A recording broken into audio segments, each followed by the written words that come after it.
Hi students, good morning. So now we are going to discuss equations of motion of a body thrown upwards. Equations of motion of a body thrown upwards. So to discuss this, so let us assume here this is a earth.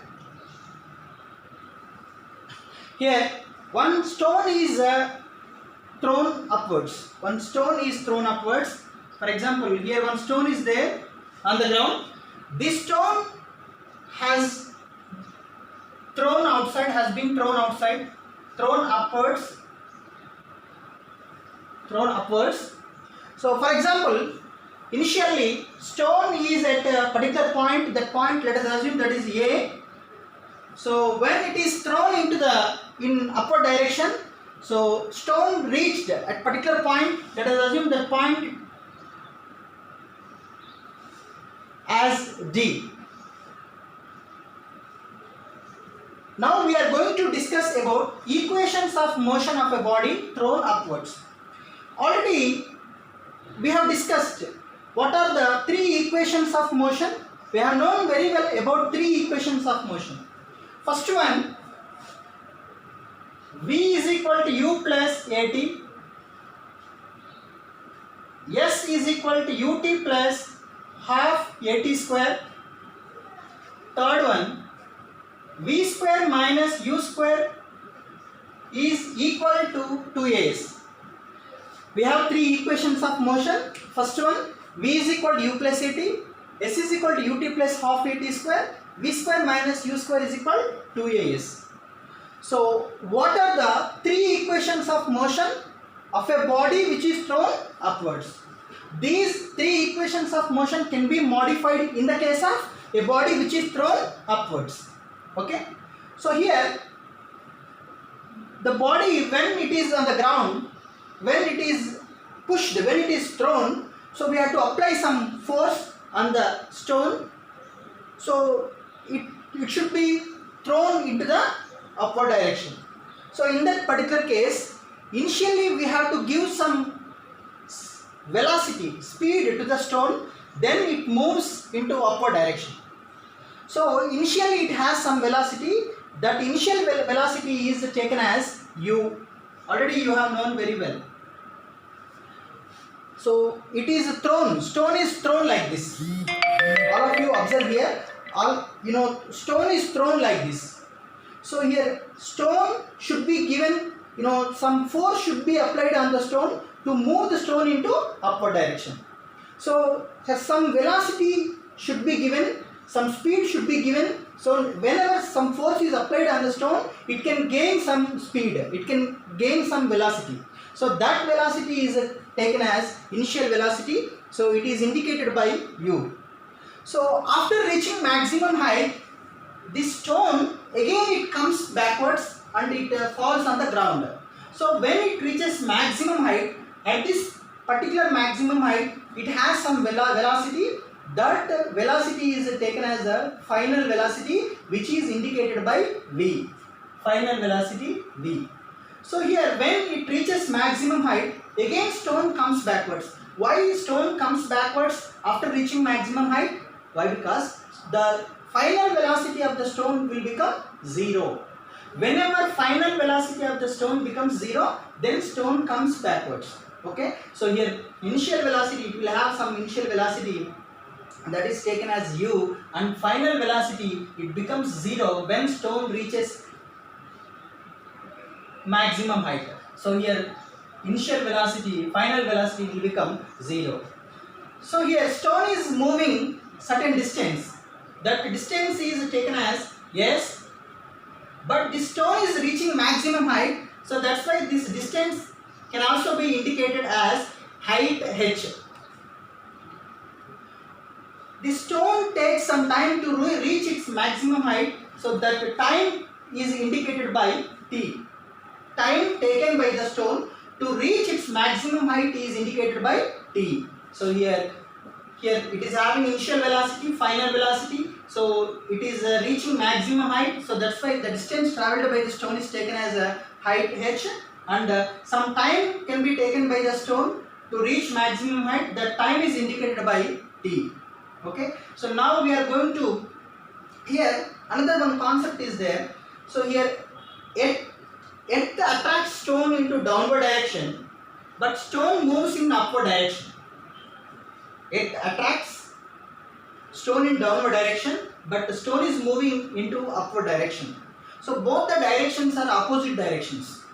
Here earth attracts stone into downward direction, stone moves in the upward direction. So here both the directions are opposite direction. So here whenever stone moves into upward direction, the speed of the stone decreases slowly.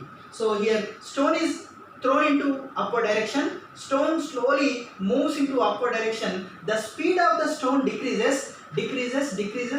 Finally when it reaches its maximum height, at that maximum height the final velocity of the stone will become 0. Speed of the stone becomes 0. So after becoming 0, then stone comes backward onto the ground. Okay, so here, so now here acceleration, here speed of the stone decreases when it moves upward direction. So that's why here acceleration is taken as negative, minus g. Acceleration due to gravity, here acceleration is taken as a minus g. Why minus is taken? What does minus indicate? Minus indicates that stone is moving into upward direction. Earth attracts stone into downward direction, but stone is moving in upward direction. Here in the case of freely falling body, what happens? The speed of the stone increases. So it has a positive acceleration. But here, stone is moving into upward direction, the speed of the stone decreases. So that's why it is taken as a negative acceleration. So negative acceleration, that is a acceleration due to gravity, is taken as a minus. Stone is moving into upward direction, it attracts stone into downward direction. So here we can substitute all these values in about those three equations of motion. Then we can get another three equations of motion of a body thrown upwards. Another three equations of motion for a body thrown upwards. Okay. So first of all, here initial velocity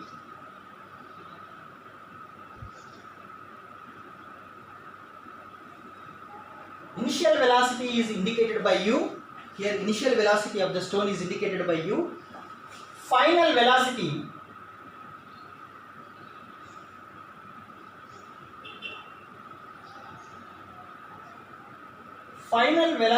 is indicated by v. Acceleration of the body, acceleration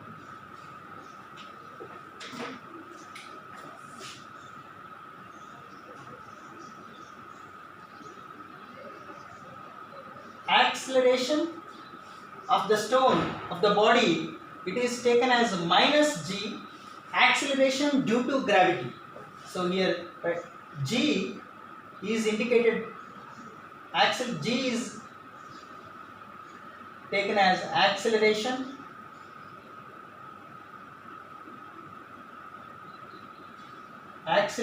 due to gravity.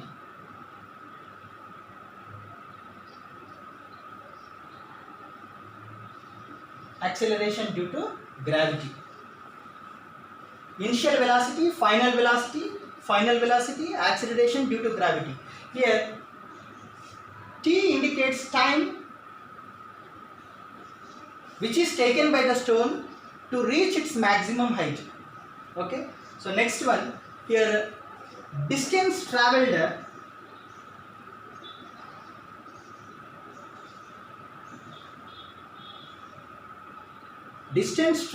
by the stone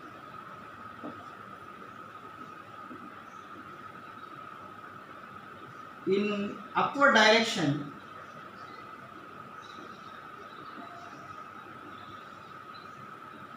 S is taken as a height. So it is reaching maximum height. So that's why here distance is taken as a height h. We can substitute all these values in these three equations of motion, then we can find out. already initial velocity, it is taken as initial velocity u, but here final velocity after reaching maximum height, its speed becomes zero. It doesn't have any velocity, so that's why it comes backwards. Already I explained you. So that's why here final velocity of the stone will become zero. So here in case of final, what is the value of final velocity? Value of final velocity of the stone is stone will become zero.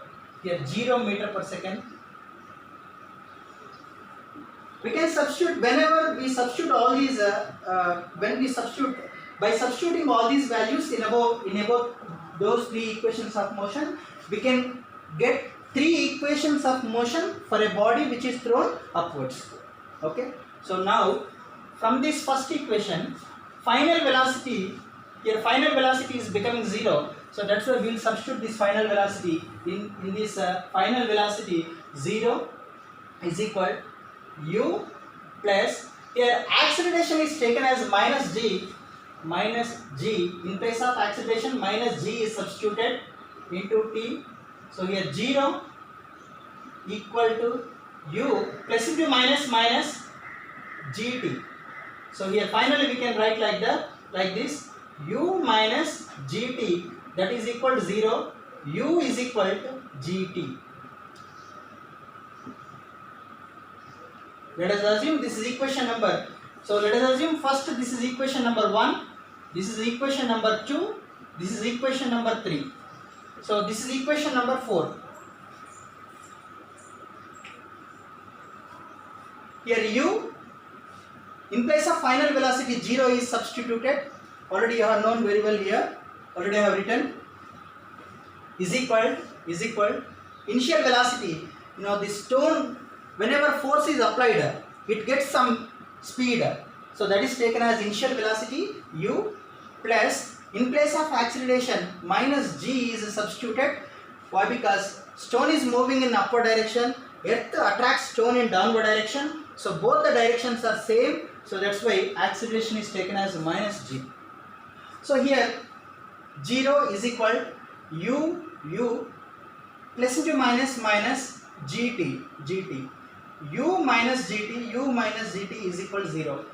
So here minus gt, it is in left side. When it goes right side of the is equal, then it becomes positive gt plus gt. So u is equal to gt. So let us assume this is equation number 4. Next, from equation number 2, whenever all these when we substitute all those values in equation number 2, again this equation can also be changed. So here in place of s, h is substituted. In place of initial velocity time t plus half at square. In place of acceleration minus g is substituted, t square, h is equal to ut, here plus into minus half gt square. Here height h is equal to ut minus half gt square. Let us assume this is equation number 5, fifth one. Next one. So we will substitute all those values in equation number 3, then we will get modified equations of motion for a body which is thrown upwards. So in case of final velocity, v square 0 square minus u square is equal 2 into, in place of acceleration minus g should be substituted. So minus g, in place of acceleration minus g is substituted. In place of distance travelled by the stone in upward direction, here height h is taken. So that's why here h is substituted. 0 square nothing but 0. So minus u square remains. Minus u square is equal minus 2gh. Minus 2 into minus g minus 2gh. So here minus u square is equal to minus 2gh. We can write this. So here minus 1 into u square, minus 1 into u square, it is written as minus u square is equal minus 1 into 2gh, minus 1 into 2gh, it can be written as minus 2gh. Here minus 1 gets cancelled. So what is remaining here, u square is equal to 2gh. U square is equal to 2gh. Let us assume this is equation number 6. Equation number 4, equation number 5, equation number 6. These three are three equations of motion for a body which is thrown upwards. For a body which is thrown upwards.